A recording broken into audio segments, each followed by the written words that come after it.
González Urrutia Hombres, Manzone 935, Acasuso, Ascuénaga 1158, Vicente López. Calzados Bonifaz, calidad en cueros para hombre y mujer, San José 559, Capital.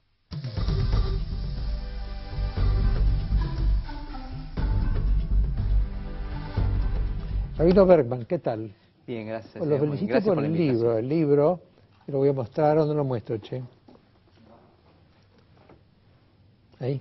Allá. Bueno, es el libro que acaba de escribir Bergman, el rabino Bergman, que se llama Un Evangelio según Francisco.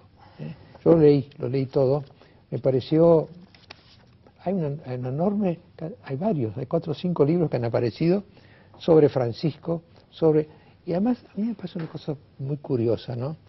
Yo así fui formado en el catolicismo, más bien en el ala, no digo antisemita, pero digamos, ¿no? No, tuviste algunos antecedentes que te lo facturaron siempre, pero no... Sí, bueno, entonces, de golpe... Más allá de esa jurisprudencia que tienen a su haber. Claro, entonces, claro, a mí lo primero que impresionó a mí sobre el caso fue cuando Juan Pablo II dijo que en el fondo eran nuestros hermanos mayores. Ahí se me abrió el mundo, porque, claro, los católicos tenemos 2000 años, los judíos tienen 4, son 2000 años más de sabiduría acumulada, ¿no? Y entonces por eso Juan Pablo los vio como maestros. Entonces y ahora los judíos los llaman maestros a los católicos, porque dicen del propio Papa actual que es un rabí, ¿no? Que es un maestro. Entonces, al final me están confundiendo. No sé quién es el maestro y quién es el discípulo acá. Sí, yo lo planteo también quizás de esa dimensión. Yo me reconozco como un discípulo por la experiencia argentina, que los argentinos en ese sentido nunca somos capaces de reconocer las bendiciones y dones que sí tenemos. Sí los naturales que parecen obvios, pero hay otros espirituales, que hay pocos lugares en el mundo donde el diálogo interreligioso ya no es un acto políticamente correcto, sino que son cimientos de una agenda compartida. Y los argentinos que estamos dispuestos a pelearnos por absolutamente todo, te diría que con los malos antecedentes que tuvimos, ya hoy tenemos un presente y un futuro donde sobre esta base queremos construir lo que viene. Y desde ese lugar yo considero que tenemos ahora un protagonismo único, porque yo creo que Sergio, Francisco va a ser el argentino más relevante de la historia de la humanidad. Porque ¿cuántas veces un papa argentino va a poder ser ungido? Y al mismo tiempo él lleva el patrimonio espiritual de este fenómeno único que es la identidad argentina, de esta unidad en la diversidad, con tantos problemas que tenemos pendientes, pero con esta gran potencia, que yo lo llamo la buena nueva, de que el padre Jorge es ahora el Papa Francisco. Recién dijiste algo, antes de que comenzara este blog, que me parece muy interesante compartirlo con los televidentes, porque es algo que nos atañe a los periodistas, ¿no? En general, y a los medios de comunicación. Los medios de comunicación hablan de gestos, ¿no? ¿Será que en nuestra superficialidad a veces nos quedamos muchas veces con los gestos? Entonces, el Papa de los gestos, que hizo un gesto hacia tal comunidad, tuvo este gesto. Y dijiste recién, repetirlo porque es tuyo, que detrás de los gestos hay otra cosa. Sí, evidentemente yo uno 3 dimensiones, ¿no? Y sobre todo en el libro lo divido en 2 partes. Uno lo que yo llamo propiamente el Evangelio, que trato de plantearle al lector que para conocer a Francisco ni siquiera hace falta ir a Roma, hay que releer a Bergoglio. Sí, coincido. Y en esa relectura, y por eso ofrezco una selección de textos, nosotros nos reencontramos con el ¿qué? Con el rabí, con el maestro, con el que tuvimos entre nosotros que nos enseñó. La segunda dimensión es el liderazgo. Y el liderazgo es de impronta jesuita. Yo sé que nosotros tenemos esta idea de que ahora somos campeones mundiales de la Copa Papal y que los argentinos ganamos el campeonato y somos geniales, es un orgullo. Pero en realidad, además de la impronta argentina, el hecho que sea jesuita fue para mí clave en su elección. Y por último, la dimensión del estadista, que son políticas de Estado. Aquí es donde la famosa discusión si la política y la religión se unen, en el Vaticano no se confunde. Es una sinergia y una convergencia para una agenda mundial. Y ahí es donde yo planteo que los gestos son el código encriptado de políticas de Estado. No es el hecho del gesto, es lo que viene, es lo que cree, es la trayectoria de lo que tuvo, es de alguna manera la coherencia entre lo que dice y lo que hace. En esa pequeña escala del gesto hay una visión de mundo y lo que yo llamo una política de Estado en el sentido más pleno del término política, que es que ahora ya no es patrimonio solo de los católicos, no es solo una referencia para el diálogo interreligioso, porque él ha llamado hasta a los no creyentes para ser un paradigma para una humanidad que está sediente de líderes. No desconocés ni mucho menos que desde ciertas catacumbas del poder vaticano, la cosa que intentan filtrar aquellos que se oponen a Bergoglio, a Francisco, es que detrás de esto hay gestos demagogos, ¿no? Gestos demagógicos de un líder latinoamericano, y asocian lo latinoamericano con la demagogia, cierto populismo, ¿no? Claro, le tienen que dar nada más que el tiempo, que al mismo tiempo es el tiempo de sorprenderlos porque no los va a ver venir, y que tiene que ver con esa capacidad, para mí, trascendente, ¿no? Que los argentinos quizás no supimos valorar cuando lo teníamos entre nosotros, yo me acordaba, de un estadista que la tiene no solamente clara por el diagnóstico, sino por la terapéutica. Y ahí quiero también mencionar muy brevemente que no podemos eclipsar la figura revolucionaria que debe llevar el crédito de Ratzinger, de Benedicto XVI. Porque acá hay un equipo de papas por primera vez en 600 años de la Iglesia. Una cosa es cuando perdés un papa y se va, que se lleva la agenda. Otro es cuando un papa renuncia con ese hecho trascendente, no solamente de modestia, sino de inteligencia estratégica, dejar la agenda plantada para que el concilio de los cardenales que tienen que elegir no la pueden ni soslayar ni la pueden obviar. Claro. Y el gesto primero de ese sábado en Castel Gandolfo, cuando Francisco va a reencontrar a Benedicto XVI, de rezar los dos juntos arrodillados, que parece un gesto, es para mí la evidencia más clara de que se van a complementar estas visiones, recuperando la doctrina de Pablo VI, la generosidad y el testimonio transformador de Juan XXIII, la agenda global de Juan Pablo II, y ahora, para mí, lo brillante de que un argentino, que era jesuita, se hizo franciscano, y que el padre Jorge no hace gestos, tiene una agenda para transformar ya no solamente el Vaticano, sino el Vaticano un liderazgo de la humanidad. Una pregunta, Sergio. ¿Cómo recibe todas estas innovaciones la comunidad judía? Bueno, imagínate que la comunidad judía, que tuvimos el privilegio de tenerlo aquí en Buenos Aires, en Argentina, todo ese diálogo interreligioso, que además él tuvo la genialidad, porque él es un maestro no solamente del ajedrez, sino de los tableros simultáneos. Pues fíjate que todos nosotros, inclusive la comunidad judía, todos tenemos alguna relación de cercanía. Quizás no hablamos entre nosotros, pero todos hemos hablado con el padre Jorge. Y él no tiene ni exclusividad ni es excluyente. Jamás dejó de recibir a nadie. En todos los niveles, porque no hace falta que te lo diga que es en la comunidad judía, en absolutamente en todos los niveles. Y en esa plasticidad que tuvo de recibir a todos, tiene la potencia ahora que para mí, también lo escribo en el libro, el desafío está ya no en lo judeo-cristiano, sino en sumar lo islámico, que también en la Argentina lo hizo, pero hay un mundo que todavía está esperando cómo este tronco abrámico ya se traduce no en términos teológicos, sino en términos geopolíticos, porque creo que también su gran desafío va a ser la paz en Medio Oriente, y nosotros no solamente rezamos, sino que nos sumamos a esta agenda tan importante que él tiene. Para ponerlo en la actualidad, sí. Hoy mismo el Papa Francisco ha dicho: los judíos son nuestros hermanos mayores, repitiendo la frase de Juan Pablo II, digamos en el recordatorio de la noche de los cristales rotos. Sí. Claro, y ahora justamente la próxima semana, que nosotros lo hacemos también esa coincidencia, el jueves 14 nosotros presentamos este libro en el Templo de la Calle Libertad a las 19 horas. El presentador va a ser Monseñor Víctor Fernández, que es el primer obispo que Francisco ha nombrado aquí, rector de la Universidad Católica Argentina, pero es el mismo día que en el Vaticano también Francisco va a ofrecer por primera vez un concierto en homenaje, en recordación a la Noche de los Cristales Rotos. Y creo que esto es una señal muy, muy clara que sobre esa memoria no se vuelve atrás, sino que se construye para adelante, sumando a todas las tradiciones y además, fundamentalmente lo que nos enriquece a nosotros como personas, seamos católicos, judíos o protestantes, es que de golpe tenemos acceso a un espacio mucho más amplio que antes, ¿no? No solamente eso, yo te diría que también hay algo muy importante sobre el cual no debemos especular, sino ser proactivos, que es la agenda argentina.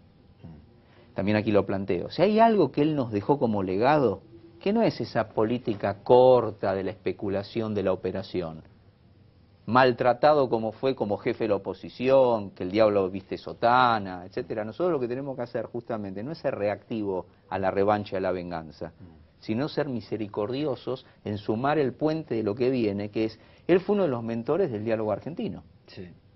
Nosotros tenemos una experiencia espiritual en las coincidencias y las convergencias, que es lo que la gente está pidiéndole hoy a la política, y yo creo que desde la figura trascendente que hoy tiene, nos puede llamar a todos, no a decirnos qué tenemos que hacer, pero que dejemos de lado las ambivalencias sobre las confrontaciones. Lo que más me impresionó, Sergio, que lo teníamos a Bergoglio, a Jorge Bergoglio, lo hemos tenido 20, 30 años acá, en el centro de la ciudad de Buenos Aires, y la verdad, él estaba sembrando. Sin duda. Sembrando. Por eso, yo hago una analogía de ese relato con los evangelios sinópticos. Yo planteo que Bergoglio entre nosotros fue como Jesús entre sus discípulos. Porque hasta que no pasó no solamente su vida, sino su pasión, crucifixión y resurrección, no fue visto en su total dimensión. Y yo creo que de alguna manera Francisco es la resurrección de Bergoglio. Ahora vuelve a nosotros con esa grandeza y empezamos a recuperar lo que no lo escuchamos, lo que no lo seguimos, lo que no lo atendimos cuando vivió aquí entre nosotros. Ahora, la duda final que me queda a mí es, después de todas las experiencias que estamos teniendo todos, ¿no es cierto?, ¿dónde queda la religiosidad de cada cual? En el lugar donde se plantea, que es que nadie renuncia a lo que es, porque la unidad en la diversidad no cancela la diferencia, no es sincretismo y todo es lo mismo, es autenticidad de tu raíz para no perder desde lo particular el aporte universal. Y la agenda que tenemos es universal, no es particular, pero no tenés que ir a lo universal cancelándote. Sergio, ¿Sí? lamentablemente Sí. hay bajo en el territorio, desciendo unos escalones. ¿Qué le pasó a Durán Barba? Bueno, mira, en este sentido yo creo, no solamente en mi caso particular que ya me expresé, sino también Mauricio, hay una clara, digamos, dimensión de repudio a cualquier término asociado a la figura de Hitler que no sea el que corresponde, que es justamente de condena y de manifestación en los términos que el sentido común te da. Por lo tanto, yo creo que también ahora salió, ya que volvió de su viaje, Mauricio planteando con claramente que es inaceptable ese apelativo a la figura nefasta de Hitler y de Stalin.